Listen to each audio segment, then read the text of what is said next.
Hi friends, welcome to Jaya's garden. இங்கே பாருங்களேன், உள்ளுக்குள்ளே தள்ளி வச்சதுனால பூக்கள் பூத்துருக்கதே தெரியலை. நிறைய பூக்கள் உள்ளே கிடக்குறாங்க. இங்கே பாருங்கள், ஏகப்பட்ட பூக்கள் உள்ளே பூத்து கிடக்காங்க. அந்த சைடு உள்ளே பூத்துருக்காங்க பாருங்களேன்.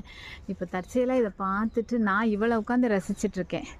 அப்புறம் தான் அவளை பார்க்குறேன், உள்ளே நிறைய பூத்துருக்காங்க, ரொம்ப அடர்த்தியாக இருக்காங்க. இப்போ என்னென்னா, கீழே தான் சுவிட்ச் போர்டில் பாம்பு வந்துச்சு அப்படின்னாலும் மாடி தோட்டம் வந்து கொஞ்சம் நெருக்கமாக நிறைய வச்சுருக்கோமா. அதுவும் இந்த கிழங்குகளெல்லாம் வந்து பின்னாடி எப்போயாவது ஒரு வருஷத்துக்கு அப்புறம் தானே தேவை, அதுவும் தண்ணியும் டெய்லி ஊற்ற வேணாமே அப்படின்னு சொல்லிட்டு உள்ளே நெருக்கமாக வச்சுருக்கிறது இந்த கிழங்குகள். அது மாதிரி அடர்த்தியாக வளர்ந்துருக்கிறதும் அவங்க தானா.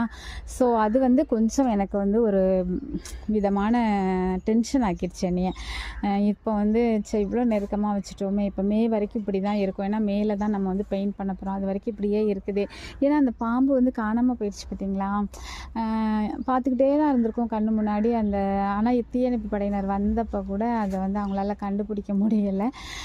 வயருக்குள்ளே போய் வீட்டில் அந்த வயரிங் இருக்கு இல்லையா, அதுக்குள்ளே போயிருக்கோம் அப்படி சொல்கிறாங்க. ஆனால் அதுக்குள்ளே போச்சு அப்படின்னாக்கா அதுக்கு வந்து ஆக்சிஜன் கிடைக்காம அது மயங்கிடும், அப்புறம் கொஞ்சம் நாளில் செத்து போயிடும் அப்படின்னு சொல்கிறாங்க. ஆனாலும் எனக்கு ஒரு பயம், நம்ம கண்ணை தப்பி எங்கேயாவது அப்படியே ஏறி எங்கேயாவது வந்திருக்குமோ, இல்லைன்னா மாடிக்கு வருமோ அப்படிங்கிற மாதிரி தோணுது. நம்ம தொடர்ந்து வந்து நடமாடிக்கிட்டு ஏதாவது பண்ணிட்டு வச்சுட்டு தான் இருக்கிறோம் அப்படின்னா கூட நம்மளை அறியாமல் ஒரு மனசுக்குள்ளே ஒரு விதமான ஒரு பய உணர்வு இருக்கும் இல்லையா.